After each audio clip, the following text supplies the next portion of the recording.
Hello and welcome along to the On the Whistle podcast. We are Africa's biggest football bride. I'm your host, Zayn Nabbi. Joining me is one of the continent's most distinguished football writers, Lorenz Kohler from the iDisky Times, amongst many other publications, outlets that you work for, but iDisky is your home ground. How are you doing today, brother? Look, I'm a bit tired. I'm gonna be honest with you. It's been a few. Yeah, no, we finished holiday now, and then we go straight into a window. It's like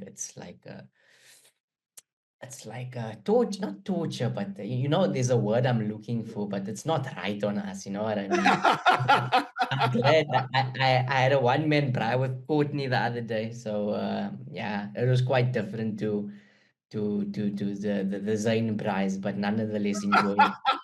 But the problem is you have learned how to cut. Me and Courtney, we probably would have ended up talking 4 hours. Well, that podcast, I'm so glad you brought it up because for our listeners out there, if you're listening and you ever Yeah. want to get in touch, leave a comment, leave a review, send us a question. That podcast you did with Courtney, one of our loyal listeners and fans on YouTube, Adam Aziz said that I really enjoyed this podcast. It's one of the best. So I know you might think you're meandering and waffling, but there are a lot of Mm, people out there who quite like the deeper dives. But today, yeah. we're going to be doing a digest, Lawrence. I mean, we're sitting in this funny phase in the CAF Champions League where the penultimate rounds just been. We're going into the final weekend. There's obviously lots to play for, and we'll dig Mm. straight into that. Um, I got to ask you first up. Let's do this chronologically. In Group A, we see Sudan's Al Hilal there through to the knockouts, but Algeria's MC Alger and of course Yanga, the young Africans from Tanzania, they have a crucial tie to see who'll join the Sudanese team. This is massive. I mean, this is massive, right, Lawrence? Yeah, look, I mean, I will never forget this group because it's one that I did preview on my own, like in my own capacity, and I spoke about it, and I was like, how crazy is it that young Africans could potentially win this group with Al Hilal, who are always at the business end of the competition? MC Alger was a giant of Algeria. The North Africans traditionally always do well. And then TP Mazembe, I mean, three-time champions, also big pedigree. So for me, that was the group of death immediately when I looked at it. And I tipped Yanga to win that group because of what I saw about them in South Africa during preseason. They were this close to getting to the semi-finals. They got knocked out by Sundowns with that. Wasn't the goal, wasn't the goal. So it was fine margins that they weren't in the semi-final. So I really thought, Yanga are getting better year by year. So to see them lose their first two games was a bit, shocking. Obviously, the coach eventually lost his job, and my good friend Siad Ramovic took over there from he went from TS Galaxy to Young Africans. And he's now won three on the spin, and they've given themselves a fighting chance. Benjamin Makapa hosting MC Alger, winner takes it all in the final game. So that will probably be one of the standout fixtures. Al Hilal, being qualified with two games Mm-hmm. to spare, even three games to spare, if I'm not mistaken. Mm-hmm. That's amazing. Ibenge, yeah, he was making sure this time. He's had a couple of near misses with Vita, with this one and that one. Last season as well, he was in a terrible group, like with I think it was Sundowns and Al Ahly or the year before. So this year, I'm sure that he spoke to his teams like let's get this done early because we are good enough. We have a strong enough squad. MC Alger is back in the competition after a long time, but we all know, the North African teams just have this know-how. They always do well in the competition, and then Mazembe is obviously going to be very disappointed by the fact that they never even got Mm-hmm. close to the knockout stages. So yeah, very interesting group. It was unpredictable from the get-go. Nobody could put their money on this one or that one. But yeah, we highly anticipated MCLJ Young Africans in Dar es Salaam. That final fixture is going to be fireworks.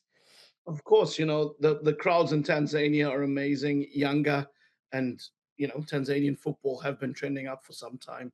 So if you're looking at it from a CAF perspective, if you're looking at it from an African football commercial and marketing perspective, I'm sure the majority of people will be behind Yanga.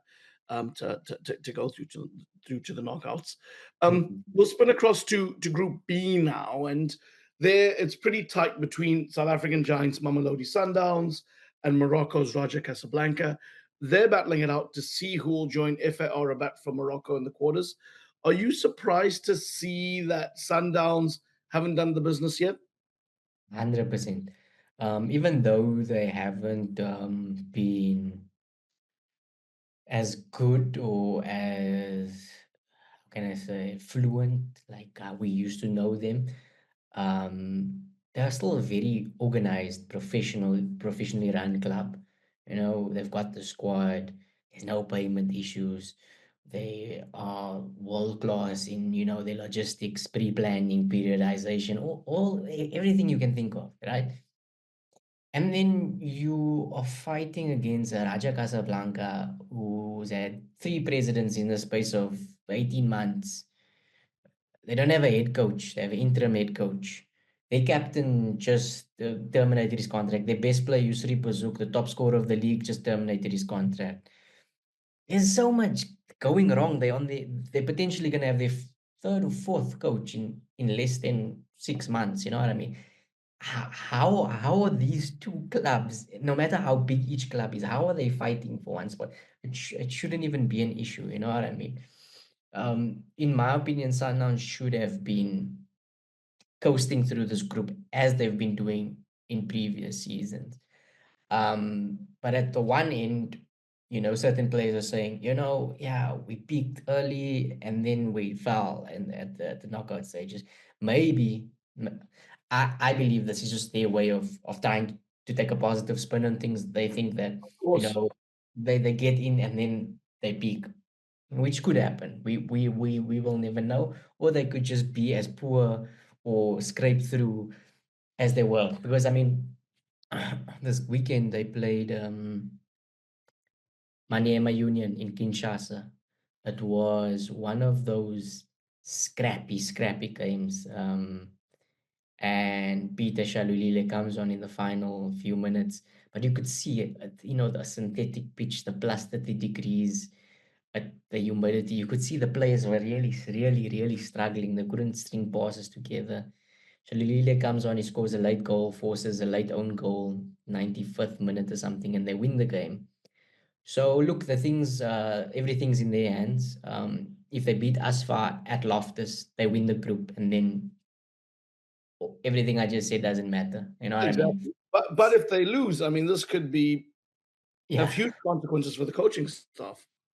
Yeah, like it would raise a lot of questions. Like, if you have such high standards that certain coaches got sacked because of certain reasons, then this would definitely be Right. That's why Rolani a Mokoena is not offense. there. Yeah.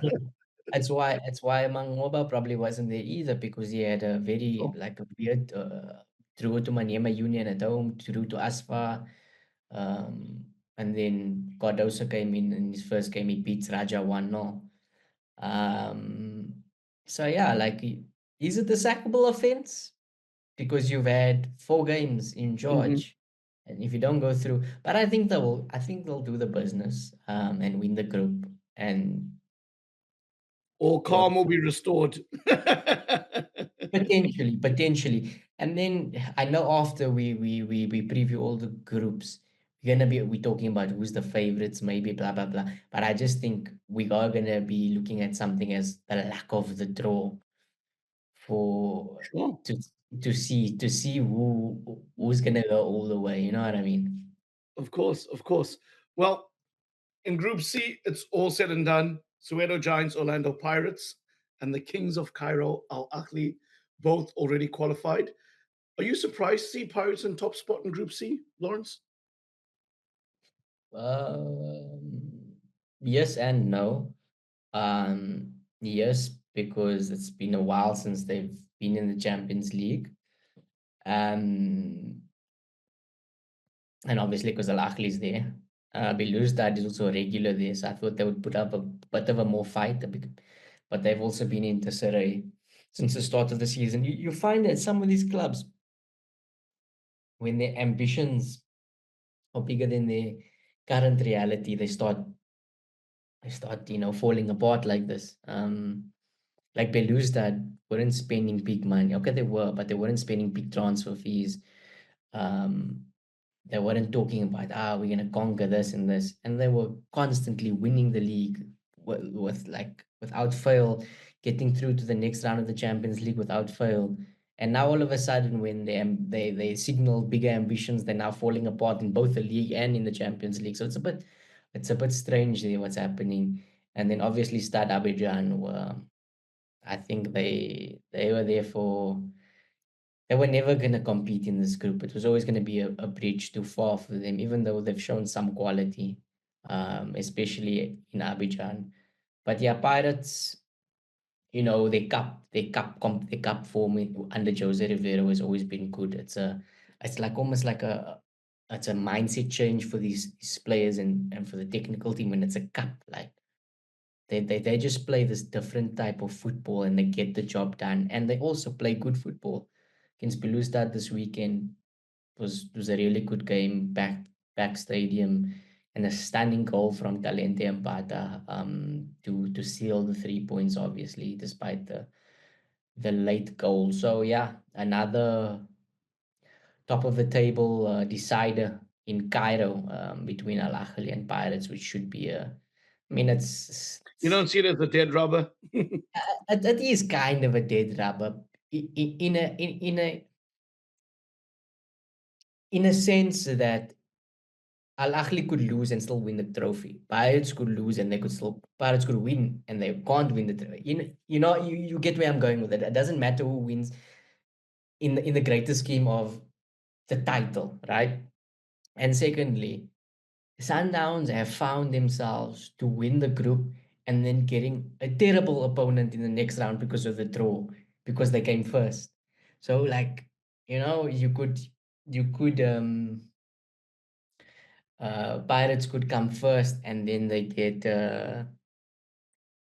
I don't know, I'm trying to think who's in the other groups. You know what I mean? Like a strong Sure, the luck opponent. of the draw. Yeah, yeah, Yeah, yeah. yeah, yeah. That's what I'm saying. It So depends how the bracket's going to shape out, right? exactly. But then another subplot into this match is that the long-term future of both these coaches, who are probably two of the best coaches, European coaches in Africa, are also just very uncertain. So I think that, there might be some auditions being done, like Rivero, whose contract expires at the end of the season. Marcel Koller has been, it looks like he might be out even before the Club World Cup. It'll be surprising, but Mhm. also not surprising because he's been in Egypt for a while. And I think that himself and his wife maybe want to return to Europe because, I mean, they obviously like for Europeans being out in Africa longer than 3 4 years, it might be a little bit much from Yeah, what the yeah, yeah. surroundings is We, in we, Switzerland. we managed to keep the Turks and the South Americans, though. They don't like to leave. Yeah, I but don't I think mean, Bushin lives too far away from you. yeah, but I mean, there is still, like, we need to be honest. Like, there is a big difference culturally, language, Sure. from Particularly in West Cairo Africa, right? and from Cairo to Switzerland. Yeah, agreed, agreed. And Um, I'm sure if the Swiss came to Cape Town or even if the Egyptians came to Cape Town, they wouldn't leave either. So well, let's swing over to Group D and wrap this all up. We see a similar story, Lawrence, in the sense that Esperance from Tunisia and Pyramids mm. from Egypt have sewn things up. Both clubs looking in decent shape. Yeah, they wrapped up quite early. And something that I would have put my money on them to come going through. Jolibas from Mali and Sagrada Esperanca from Angola. They were always going to be outsiders, good teams, but no, I don't think they've ever been to the next round. They fighters in their domestic league, always pushing above their weight. They're not the traditional giants like your Stade Mali or um, Petro de Luandas or you know. So yeah, Pyramids and Esperance, far bigger budgets, North African giants. They've been They've they've been knocking on the door, but I don't think either of them are going to be contenders though for the title. Mm, mm. I might be wrong because they have very very good squads this season, but I don't think maybe semi-final at best for both of them. But Pyramids have been growing and growing and growing consistently every season, signing very good players. Esperance has got Ahly back. They signed Elias Mokwana. Actually, the South African winger scored the winning goal this weekend to secure the qualification. So yeah, I'm expecting Esperance to win the group and Pyramids to come second. And yeah, we'll see. They might pull off some surprises, but I think they'll maybe fall short of the final. The final, yeah. Well, why don't we, as you say, leave it here where we go when you gaze into that crystal ball, Lawrence? If I Mm. was to ask you to pick three things: one, a dark horse; two, a favorite, right, to win it overall; and Mm. three, a team that you will be following closely because you enjoy watching them. Give me your top three picks there. Dark horse, the favorite to win it, and the team that you are most interested in following. I think the dark horse would be Orlando Pirates. A lot of people will say, how can you call them dark horses of such a big club? They can be dark horses because they haven't been to Sure. the Champions League group stage since I think 2017, 2018, if I'm not mistaken. It's quite a while ago. So I would say they're dark horses because they've looked really impressive and their cup record in South Africa domestically has been very, very good. Whether that translates into continental competition, we'll see. But Mm. historically, they have tend to, reached finals and then just fall at that hurdle. So I'm going to give them as the dark horses just because they've been playing like Orlando Pirates. They've not been switching up the way Mm. for certain teams and things like that. And I think um, my opinion could be solidified in Cairo. Should they put up a good performance, never mind the result, just put up a good performance. My favorites, oof, there's no Widad. There's I know I just wrote off Esperance, but they can always just somehow get there. But Al Ahly is always going to be my favorite. Mm. Because there's so many times we come here and we say, they're not looking good. They're not the Al Ahly of last season. They're not this, they're not that. Boom. They sign a player now, and I'm 100% certain they'll sign a very high profile attacker just before this window closes. Because they definitely need a striker and they definitely need a Mm. winger because they just got rid of Percy Tau to Qatar SC. They need pace. Like there's no debate. They need more pace in this team. So we might see somebody super exciting come and then boom, Al Ahly, poof, they just go through. So they're always gonna be my favorites because they know how to win this competition. Simple. Um, and then the other one you mentioned three Like things. a team that you'll enjoy following, regardless of how far they go or whether they win it or not. Like, do you have a team that you enjoy watching? Yeah, obviously, I always have my eyes on young Africans because Mm. they're not through yet. But I have my eye on them because just like I've liked to develop this liking for teams that weren't usually there. When I started following this Tanzanian thing started coming more regularly and whatever. And I Mm. like to see the year-on-year progression. Um, and they've always played a very off the cuff style of football. I think it's mainly to do because of a player like Aziz Ki. He doesn't do much defending, but he gets the ball and he does something. You know what I mean? So I genuinely like to see them progress to the latter stages because then we won't see, Mhm. those tactical battles that we talk about where the two guys are just slugging at each other, hitting each other Mm. in the face. For I want to see like some flair. This one against this one. I'd love to see Pirates against Yanga. It would be an amazing game. So yeah, young Africans. I'm hoping that they do go through ahead of MC Alger because we are tired of quarterfinals with 7 North African teams. It's not. This must end now. This must end. The only ones who might not be winning that are Simba in Yanga's rival. So let's see how many tweets you get and social interaction you get from them, Yeah, but Lawrence.